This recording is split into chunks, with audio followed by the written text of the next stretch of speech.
മക്കളെ ഇത് നോക്കിക്കോ, ഇത് വലിയ കാര്യമൊന്നുമില്ല, സിമ്പിൾ സാധനമാണ്. 2x² + 5x + 1 = 0 എന്ന് കാണുമ്പോൾ തന്നെ നിങ്ങൾ ചാടി കയറി എന്താ ക്വാഡ്രാറ്റിക് ഇക്വേഷൻ അപ്ലൈ ചെയ്യരുത്. കാരണം ഇതിനകത്ത് ചോദിച്ചിരിക്കുന്നത് x - 1/2x എന്താണ്, ഏതെങ്കിലും ഒരു വാല്യൂ ആണ് ചോദിച്ചിരിക്കുന്നത്, 1 ഓഫ് ദ വാല്യൂസ് അല്ലേ. അപ്പോൾ നമ്മൾ ഇതിനകത്ത് ശ്രദ്ധിക്കുക, x - 1/2x എന്ന ഇതുപോലെ ഈ ചോദ്യത്തിലാക്കണം. നമ്മൾ എന്ത് ചെയ്യണം, എല്ലാത്തിനെയും, കാരണം 1ന്റെ താഴെ 2x ഉണ്ടെങ്കിൽ 2x കൊണ്ട് ഡിവൈഡ് ചെയ്യണം. അപ്പോൾ 2x കൊണ്ട് ഡിവൈഡ് ചെയ്യുമ്പോൾ എങ്ങനെയാണ്, 2x² 2x കൊണ്ട് ഡിവൈഡ് ചെയ്താൽ ബാക്കി എന്താ ഉള്ളത്, ഒരു x മാത്രം വരും. 5x 2x കൊണ്ട് ഡിവൈഡ് ചെയ്താൽ എന്താ ഉള്ളത്, 5/2. ഇവിടെ 1/2x, 0 ഡിവൈഡ് ചെയ്തിട്ട് കാര്യമില്ല. ഓക്കെ, അതങ്ങനെ നിർത്തൂ.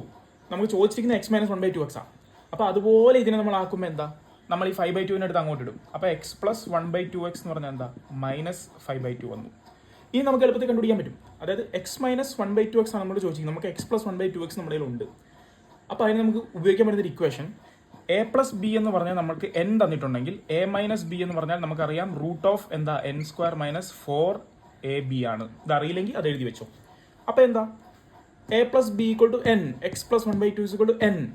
അപ്പോൾ എന്താ, a - b x - 1/2x = √n². n എന്താ 5/2 അല്ലേ, -5/2ന്റെ square 25/4 - 4ab, 4 × a × b, 4 × x. എന്താ ഇവിടെ നോക്കൂ, 4 × x × b എന്താ 1/2x അല്ലേ, എക്സും എക്സും പോയി. അപ്പോൾ എന്ത് വന്നു, 2 വന്നു, 4/2 2.